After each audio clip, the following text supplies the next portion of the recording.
Samahan niyo ulit ako ngayon. Ang video natin ngayon ay basic troubleshooting sa electric kettle at familiarization sa parts kung paano nagpa-function yung parts nito. Ang brand nito guys is Kiowa model KW-1331. Yan, electric kettle. Ito guys, walang problema to. Gusto ko lang ma-share itong video lalo na sa mga baguhan pa lang na technician para maging familiar sila sa pag-repair ng electric kettle. Kasi basic lang to guys. At syempre, isa to sa mga commonly used appliances sa mga bahay. Electric kettle, electric pan, TV, yan yung mga kadalasang gamit. Kaya pag marunong ka nito, syempre additional income yun, di ba? Ngayon, bubuksan natin to guys. Ang pagbukas ng electric kettle, dito lang po. Pero yung iba, depende din po sa brand ha. Pero kadalasan, dito nyo muna tatanggalin. Tapos yung iba po, meron ditong screw sa taas na dalawa. Ito kasi, itong unit na to, yung model na to, walang screw na sa taas. Yan. Doon lang natatanggalin, tapos matatanggal na to. Tapos ito guys, mahalaga to na hindi masira yung takip. Mamaya ipapaliwanag ko kung bakit mahalaga na hindi masira yung takip. Okay. Ito lang yung isang screw na tatanggalin natin. Tapos may makikita tayong switch dito. Etong switch na to, yung switch na to, meron siyang bimetallic plate sa loob. Nagpa-function din siya as thermostat. Etong switch na to, yung nagka-cut off pagka mainit na yung ating tubig. Ngayon, simulan natin pala dito sa takip. Sabi ko nga, hindi pwedeng wala yung takip o sira yung takip na sumisingaw. Dapat nakasara po siya na maigi. Bakit? Kasi, pagkasira po yung takip, kagaya ng isa nating kettle dito, meron ako isang kettle dito na sira yung takip niya. Yan o, tagusan yung takip niya. Hindi po magpa-function yung switch. Or, sobrang init na ng tubig mo, kumukulo na yung tubig mo, tsaka palang magka-cut off tong switch. Dahil, ang nagka-cut off po sa switch natin, ay hindi yung init ng tubig. Kung hindi yung init po ng hangin na nanggagaling sa kumukulong tubig. Ganito po yan. Buksan natin. Tanggalin nyo lang yung isang screw. Ito na yung sinasabi ko na bimetallic plate. O nagsiserve din siya as thermostat. Ito. Tapos kung mapapansin nyo, itong plate na to, nakalagay siya dito mismo sa may butas. Makikita nyo ba may butas dito? Ayan o. May butas po yan. Tagos dito sa loob. Ayan. Yan. Itong butas na to guys. Tagos yan dito sa loob. Ngayon pagka naka-open yung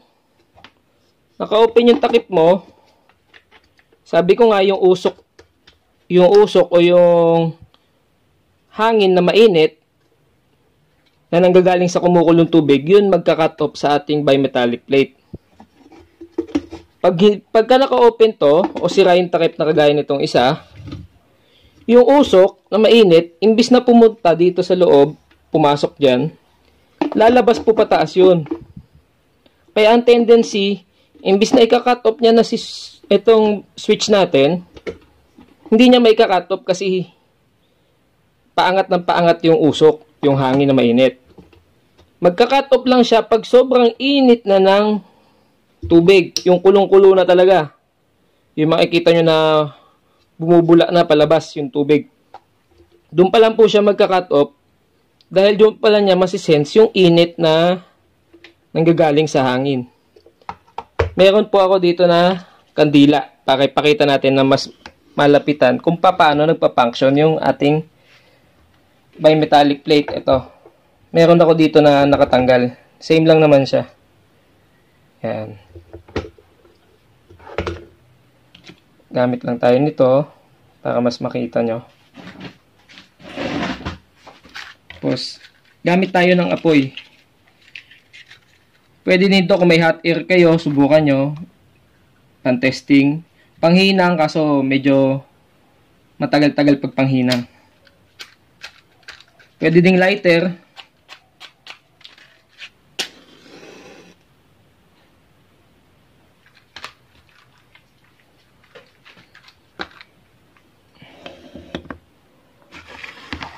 Yan, lapitan natin Ganito siya nagpa-function. Ito yung source ng init natin. Kunwari, ito yung tubig na mainit. Nandito sa taas yung mainit na hangin. Yung mainit na hangin, itataas lang natin. Tignan nyo maigi ito Tsaka pakinggan nyo po. Ayan. Nakita nyo? Pumitik. Isa pa. Sandali. Palamigin lang natin konti. Pag lumamig kasi ito, kusang babalik. Ayan. Pansinin nyo to guys nadinig nyo? Pumitik ulit siya. Sinalamigan. Try natin ulit. Yan, tingnan nyo maigi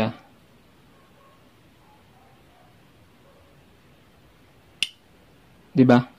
Ganon nagpa-function po itong ating bimetallic plate na nakakabit sa ating switch. Yan. Pagka uminit po ito, magbe-bend yung metal natin, yung bimetal. Tapos, i-off niya po yan kasi ito yung on sa taas. Tignan nyo papainitan natin to. Diba? Nag-off siya ng kusa. Tapos kahit anong on nyo po niyan, yan. Kahit anong on nyo yan, kung mainit pa yung ating bimetallic plate, hindi po yan mag-on. Yan, lumamig na. Testing natin ulit. Yon. Palamigin natin gamit yung basahan. Okay. Basahan, basa. Testing ulit. Okay. Yun yung function nitong guys. Nagpa-function to as safety na din ng ating electric kettle. Ay, patayin natin to.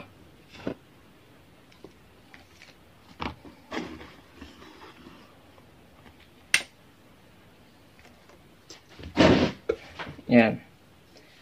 Nagpa-function to as safety ng ating electric kettle. Ngayon, paano kung nasira to? Tapos, wala kang mabilan. Sa totoo lang, pwede po nyo i-bypass to. Kasi sabi ko switch lang po ito. Pero, mas maganda kung nakakabit para sa safety na din natin. Ngayon, pag binaypass nyo po yan, syempre, wala na siyang on-off. Wala na siyang on-off switch. Tapos, hindi siya magka-cut off pagka mainit na yung tubig. Meron pa naman siya dito sa ilalim. May bimetallic plate din tong dalawa. Pero yun po, nagpa-function lang pag sobra na talaga yung init ng ating electric kettle. Protection naman po iyon sa ating heating element. Yung bimetallic plate na nandito. Para sa heating element naman po yun. Ngayon, sa troubleshooting muna tayo. Paano po kung nakasaksak na, nakalagay na din tong plate, pero hindi umiilaw. Hindi siya umiilaw, hindi din umiinit. Una, syempre, i-check nyo po ito. Ano lang naman to guys? Resistance lang naman o continuity. Lagay nyo lang sa resistance. Kaya nito. Tapos, pwede nyo ilagay ng sabay yung dalawa. O pwede ding isa-isa. Yan. Tapos may makikita kayo dito sa loob na dalawang, ayan yung tanso. Yan yung contact nyan. Ayan, tingnan nyo. Yan yung isa. Pag ilipat natin dito sa kabila yan, wala. Ito, lipat natin. Yon. Ganun siya nagpa-function, guys. Pagka wala siyang supply, putol yung isang linya, posible po na dito yung problema nyo sa ilalim nito. Silipin nyo lang po, tanggalin nyo tong ilalim, yung tatlo, ganito yung makikita nyo sa loob. Yan, ito sunog kasi ito guys, kaya tinanggal ko. I-check nyo lang po kung baka sunog na din yung ganito or nakabend to pababa. Kasi pag ito po nakabend sa baba, yan, nakaganyan. Kahit anong lagay natin ng kettle dito, hindi siya mag-on kasi hindi nagko-contact yung ating supply. Ito po yung supply natin, itong dalawa. Diyan manggagaling yung supply ng ating electric kettle. Ngayon, pag okay naman po ito, pag okay ito, check nyo po itong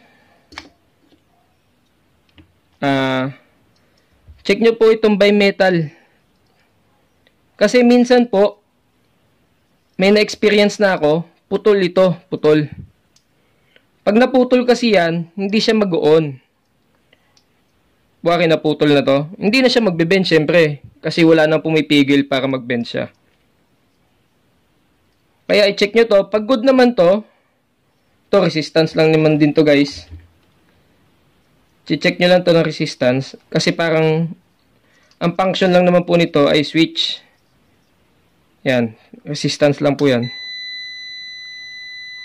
Off. Dito. Yan.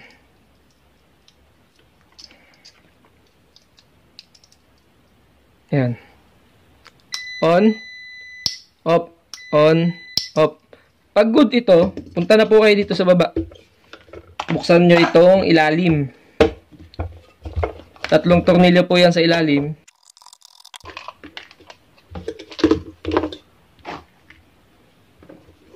I-check nyo naman po yung connection nito. Yung mga wiring. Baka naman po kasi sa init, sa tagal, naputol na po yung mga connection. Pero ito po, matibay po ito sa init. Yung mga ganitong wire. Ngayon, ang next troubleshooting natin, may supply ka. Gumagana yung kettle mo, umiilaw, pero hindi umiinit. Pag hindi po umiinit yung kettle nyo, una nyo pong i-check itong heating element, syempre. Pag magte-test po kayo ng heating element, tanggalin nyo po yung connection. Kahit yung isang linya lang. Tapos wala nang baguhan sa setting, sa resistance. Check nyo lang po yung dalawang contact kung may resistance. Yan. Meron tayong 36.8 ohms. So, ibig sabihin, good tong ating heating element. Yan guys, sa pag-test din pala nito, bukod sa resistance na kinuha natin, yan. Yan, sa pagkuha natin ng resistance. Ang isa pang pag-test nito, kung grounded. Kasi pag grounded na to, hindi nyo na din magagamit. Kasi, posibleng umiinit siya, pero may kuryente na. Kaya hindi na siya safe. Posible din na hindi na siya umiinit dahil grounded na siya. Dalawa po kasi yon. Ngayon, pag grounded, paano i-test pag grounded? Ganito lang po yan. Dikit nyo lang po yung isa sa terminal at yung isa sa body. Metal naman po yung body nito. Yan. Ganon din sa kabila. Try nyo din sa kabila. Yan. So, pagka wala siyang resistance, hindi siya shorted, yan, hindi yung tumunog ng ganyan. Kasi pagka grounded yan, parang ganito madidinig nyo dyan, tsaka makikita nyo. Yan, lobat na kasi yung ating tester, kaya hindi sumasagad na 0. Yan, madidinig kayo na ganyan pagka shorted yung ating heating element. Siyempre, ang isa din na nito, guys, yung open. Pag ginanin nyo, tinester nyo to, tapos wala kayong nakuhang resistance, yan, ganyan. Pero hindi ko siya ididikit. Kasi pag open yan, ganyan talaga lalabas dyan. hindi gagalaw yung ating tester. Wala kayong may read dapat yan. Kasi open na siya. Ngayon, sunod nyo naman i-check guys, yung etong mismo. Baka kasi wala na siyang contact. Tingnan natin. Yan. Ang gagawin nyo naman guys, sunod nyo i-check, ito. Tanggalin nyo lang din tong isa para sure kayo na wala na siyang connection. I-check nyo lang to kung nagko-contact pa siya. Ang pag-check nito, resistance pa din. Check nyo lang to kung may contact pa siya dito. Ayan, ito meron pa. Doon siya sa loob. Itong isa,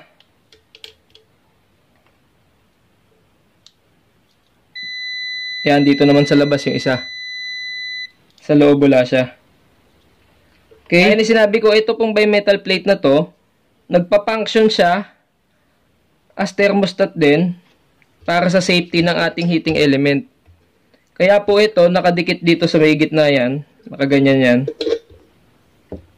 Ang dinidetect niya po, yung sobrang init na ng heating element, hindi po yung init ng tubig ang tinitrace nito. Yung heating element po. Ito, nilalagyan talaga to ng thermal paste. Para yung heat na nanggaling dito is mag-transfer dito mismo. Direct niya makukuha yung init. Kaya po nilalagyan nating thermal paste yan. Okay, ano pa bang may tadagdag natin? Ngayon yung sa ilaw, wala naman po ito kahit naman po walang ilaw. Kung may connection siya, is gagana pa naman po yan. Iinit pa din po yan. Yung ilaw po, indicator lang po yan na gumagana yung ating kettle. At kung nakapatay na siya, nag-automatic na, yun lang po yung indicator niya. Ngayon, kung tatanungin nyo saan pwede makabili nito, ito kasi guys, nabibili siya ng set. Kasama na yung nasa ilalim. Ito, kasama to, ito kasi yan eh. Kasama to, tsaka to. Bali, dalawa yan pag binili nyo ng set.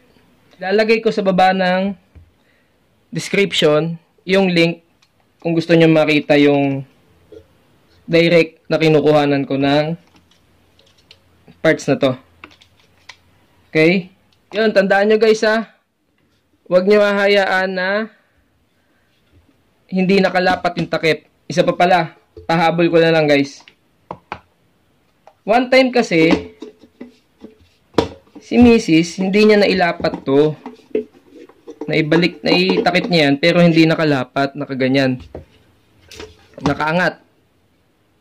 Hindi siya nakalak. Ngayon sabi niya sa akin, bakit yung kettle natin sira? Parang sira. Kasi kumukulo na yung tubig, hindi pa namamatay. Yun nga po yun. Gaya na sinabi ko kanina, pagka nakabukas po yan o sira yung takip, sisingaw po yung mainit na hangin na galing sa ating kumukulong tubig. Kaya hindi niya po makakat off itong switch. Kaya mahalaga po na pagka nagpainit kayo ng tubig gamit electric kettle, siguraduhin nyo po nakalapat yung takip. Okay? Para hindi din sayang sa kuryente.